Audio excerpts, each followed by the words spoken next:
Pernyataan mengejutkan Branko Ivankovic jelang hadapi Indonesia yang disebut sebagai raksasa Asia yang sudah terbangun. Kecewa berat, masyarakat China enggan mendukung timnas kebanggaannya bertanding dan berharap China dapat dipermalukan Indonesia di kandang sendiri. Setelah mampu menggemparkan dunia di pertandingan Bahrain versus Indonesia, kini pertandingan timnas Indonesia dinanti banyak negara belahan dunia. Sebelumnya, hak siar pertandingan timnas Indonesia hanya disiarkan di 48 negara meliputi 3 benua di dunia. Dan kini, hak siar pertandingan timnas Indonesia versus China sudah dibeli 142 negara belahan dunia. Miliaran manusia di dunia ternyata antusias mengikuti pertandingan Indonesia di kualifikasi Piala Dunia. Genggam erat target tiket lolos ke Piala Dunia 2026. Tak banyak yang tahu, PSSI kembali akan beri kejutan besar yang bahkan tidak diduga banyak orang. Skuad Garuda akan kedatangan penyerang Grade A, yang akan segera bergabung di 5 pertandingan terakhir timnas Indonesia. Ditahan imbang oleh Bahrain, dan menduduki posisi kelima klasemen sementara. Secara hitung-hitungan, Jepang dan Indonesia masih menjadi negara potensi teratas yang dapat lolos otomatis ke Piala Dunia. Warga Jepang sangat jijik dengan hasil imbang Bahrain atas Indonesia dengan cara kotor. Masyarakat Jepang dukung penuh serta serukan agar Jepang lolos ke Piala Dunia bersama Indonesia. Jepang berpeluang melonggarkan poin Indonesia, sebab hanya Jepanglah satu-satunya negara yang dapat memberi pengaruhi klasemen grup C. Mengejutkan, media China menyebut, timnas China kalah jauh dari kualitas dan level timnas Indonesia. Ternyata hasil imbang jadi incaran China saat menghadapi Indonesia di Qingdao. Sebelum kita bahas, mohon disimak hingga selesai, agar Anda dapat memahaminya secara utuh. Berikut berita selengkapnya yang sudah kami rangkum. We are playing for. Everybody is supporting you guys. We have to give everything on the field. And the lesson is to fight as a team. Fight for each other. Everything we do outside, we have to do for our brother.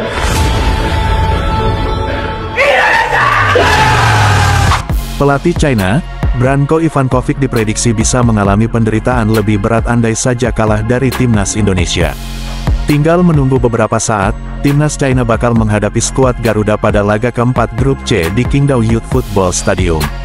Sedianya, China diprediksi akan bersaing untuk memperebutkan urutan 3 atau 4 dari 6 negara pesaing.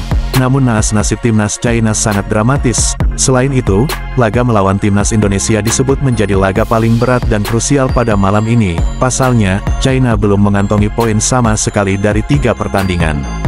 Laga melawan timnas Indonesia juga jadi laga penentuan nasib kepelatihan Branko Ivankovic. Pelatih 70 tahun asal Kroasia tersebut bakal dipecat jika gagal meraih 1 poin dari Indonesia. Dan sebaliknya, yang awalnya Indonesia tidak diunggulkan di grup C, namun justru, Indonesialah salah satu negara yang paling berpotensi besar lolos otomatis ke Piala Dunia bersama Jepang. Pengamatan itu, merujuk pada pertandingan ketiga, saat Indonesia menghadapi tuan rumah Bahrain. Kualitas Indonesia terlihat jelas sebagai pesaing berat Jepang dan negara kuat lainnya. Namun sayang, kemenangan itu sirna begitu saja saat keputusan gila wasit asal Oman Ahmed Alkaf yang merebut kemenangan skuad Garuda atas tuan rumah Bahrain.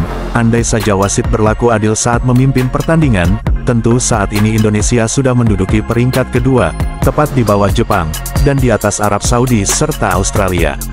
Apalagi ditambah jika Indonesia mampu mengalahkan China, tentu Indonesia semakin kokoh menduduki peringkat 2, sekaligus semakin jauh dari pesaingnya dari jumlah poin. Puluhan ribu supporter timnas China, jauh sebelumnya bersorak dengan semangat akan memadati setiap kali pertandingan timnas kebanggaannya bertanding. Namun untuk saat itu, kalimat serta semangat itu sudah sirna, sebab performa China yang dianggap sangat memalukan hingga Indonesia yang sedianya akan menjadi negara pelengkap. Namun pada faktanya, Indonesia menjadi negara paling berpotensi lolos otomatis bersama Jepang, sebab dari 3 laga Indonesia tidak terkalahkan dan selalu meraih poin. Sebagian dari warga China bahkan berharap agar timnas Indonesia bisa melumat China dengan skor telak di kandang China. Itulah pernyataan kontras supporter China jelang menjamu skuad Garuda. Setelah mampu menggemparkan dunia di pertandingan Bahrain versus Indonesia, kini pertandingan timnas Indonesia dinanti banyak negara belahan dunia. Sebelumnya, hak siar pertandingan timnas Indonesia hanya disiarkan di 48 negara meliputi 3 benua di dunia. Dan kini, hak siar pertandingan timnas Indonesia versus China sudah dibeli 142 negara belahan dunia. Miliaran manusia di dunia ternyata antusias mengikuti pertandingan Indonesia di kualifikasi Piala Dunia. Benar apa yang dikatakan banyak media dunia, sepak bola Indonesia saat ini selayaknya raksasa Asia yang sudah terbangun dari tidur panjang. Fakta menarik tersebut terkonfirmasi oleh 142 negara yang juga rela mengeluarkan budget besar untuk memiliki hak siar pertandingan timnas Indonesia, dan ternyata, dari 142 negara itu, meliputi semua benua di belahan dunia, dan menariknya, jutaan orang di berbagai dunia, tak hanya ingin sebagai penonton skuad Garuda bertanding, jutaan orang di berbagai negara belahan dunia, ternyata juga turut mengikuti serta mendukung penuh timnas Indonesia hingga lolos ke Piala Dunia. Sebab, Indonesia memiliki daya tarik yang berbeda dari semua negara peserta Piala Dunia. Jika Indonesia benar-benar menjadi negara peserta Piala Dunia, hal itu tentu akan memberi warna baru di Piala Dunia 2026. Ketika banyak media internasional mempermasalahkan gol kedua Bahrain yang dipimpin oleh wasit kontroversial Ahmed Al-Kaf, media Belanda Gelderlander secara mengejutkan, memberi bocoran kabar gembira untuk timnas Indonesia. Berdasarkan rilis terbaru dari media asal Belanda tersebut, timnas Indonesia akan segera kedatangan dua striker Grade A. Sebelumnya, Kevin Dix yang sudah jadi incaran Sintayong sejak tahun 2020, dan kini Kevin Dix sudah resmi dalam proses pengurusan berkas perpindahan kewarganegaraan serta perpindahan Federasi Sepak Bola dari KNVB ke PSSI.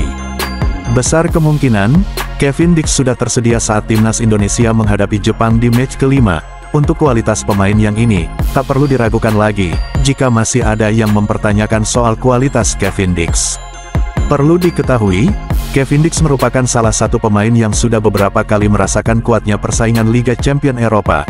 Dia salah satu pemain yang kerap mengawal sejumlah bintang dunia, seperti Erling Haaland, Mo Salah dan masih banyak lagi. Jika Kevin Dix sudah tersedia saat melawan Jepang, maka tembok lini belakang akan semakin sempurna, ditambah akan ada dua striker Grade A yang ternyata sedang dipersiapkan PSSI. Sebelumnya, timnas Indonesia baru saja memiliki dua pemain yang berlaga di Eredivisie Liga Utama Belanda, yakni Mads Hilgers dan Eliano Reijnders. Media Belanda Gelderlander mengatakan, akan ada dua striker tajam yang semakin dekat untuk bergabung skuad Garuda, dan mereka semakin menunjukkan ketertarikannya untuk segera merapat membela timnas Indonesia. Lantas siapakah dua striker tajam yang dimaksud media Belanda tersebut? Dan mengejutkan, ternyata striker muda Miliano Jonathans dan Ole Romeni. Dan kabarnya, kini Ole Romeni sedang mengadakan pembicaraan serius bersama PSSI dan manajemennya untuk segera memperkuat timnas Indonesia. Untuk Eliano Jonathans sendiri, dia masih mempertimbangkan secara matang, namun dalam waktu dekat dia akan segera memberi jawaban pada PSSI. PSSI sudah lama ingin mendatangkan Ole Romeni. Dan kini, striker FC Utrecht dan manajemennya sedang berbicara dengan pejabat dari Indonesia tentang naturalisasi. Itulah ungkapan media Belanda tersebut. Saat ini, skuad Garuda memang membutuhkan sosok striker tajam yang dapat membantu Ragnar Oratmamun untuk mengacak-acak pertahanan lawan. Sejatinya peluang Indonesia lolos otomatis atau merebutkan tiga besar masih sangat terbuka lebar, ditambah jika Ole Romeni dalam waktu dekat memutuskan untuk mengenakan seragam lambang Garuda, tentu peluang timnas Indonesia akan semakin lebih besar. Jelang menghadapi match keempat kualifikasi Piala Dunia, yang mempertemukan tuan rumah China versus Indonesia. Strategi non-teknis China justru jadi bumerang bagi timnas China. Timnas Indonesia lebih dulu tiba di Qingdao daripada tuan rumah China. Rencana awal, China memilih stadion yang sangat jauh untuk laga menjamu Indonesia, sebab China hanya memfasilitasi skuad Garuda menggunakan pesawat komersil, yang mana rute dari maskapai tersebut, setidaknya harus transit hingga 4 kali penerbangan, dan memakan waktu hampir 2 hari. Setelah pertandingan timnas Indonesia versus Bahrain yang sangat menguras emosi serta psikologi para pemain, kini kabar terbaru para pemain jauh lebih baik dari sebelumnya.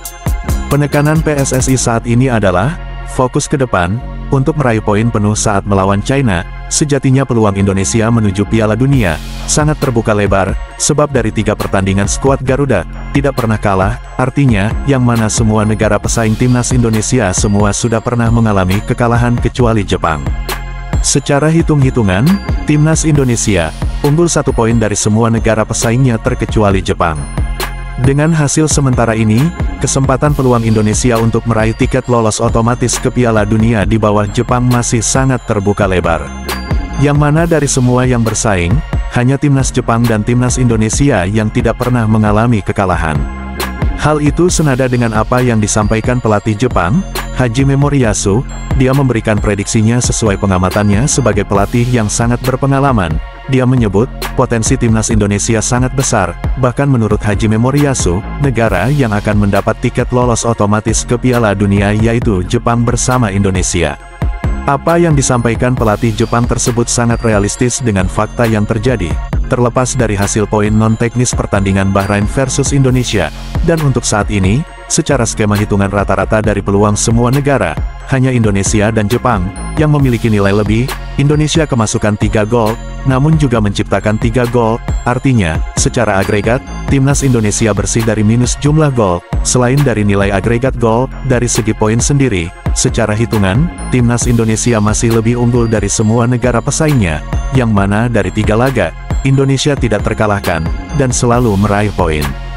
Artinya, timnas Indonesia masih memiliki 7 pertandingan lagi, yang mana 7 pertandingan tersebut, sebagian besar akan digelar di markas sendiri.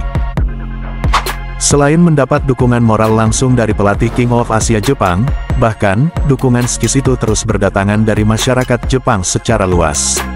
Pelatih Jepang Hajime Moriyasu bersama rakyat Jepang, sebelumnya sangat kecewa dan masih sakit hati oleh perlakuan tuan rumah Bahrain, yang sempat mengejek lagu kebangsaan Jepang di hadapan dunia, sebab tayangan itu disaksikan media internasional. Selain mendapat cacian, sepanjang laga, para supporter Bahrain terus meneror para pemain Jepang. Oleh sebab itu, Jepang sengaja menurunkan intensitas serangan, sebab mereka sudah unggul 5 gol tanpa balas oleh Bahrain. Dari kekecewaan timnas Jepang atas ulas supporter Bahrain, hingga saat ini, Hajime Moriyasu bersama warga Jepang, masih kesal dengan berbagai cara kotor Bahrain untuk mendapat hasil positif secara non-teknis. Selain dari itu, kedekatan dan keharmonisan antara Jepang dan Indonesia sudah sangat lama terjalin dengan baik hingga saat ini. Warga Jepang sangat mengerti sifat orang Indonesia, khususnya bagi supporter timnas Indonesia yang terkenal kompak dan fanatik namun selalu bersikap respek pada semua lawan, asalkan lawan tak mendahuluinya. Terlebih Jepang dan Indonesia menjadi korban dari cara-cara kotor Bahrain untuk mengalahkan lawannya. Dari kekesalan itu, warga Jepang berharap agar timnas Jepang dapat mengalahkan semua lawan dengan skor 2-0. Jepang tengah mengejar kemenangan besar dengan agregat gol sebanyak mungkin dari setiap lawannya, terkhusus saat melawan Indonesia.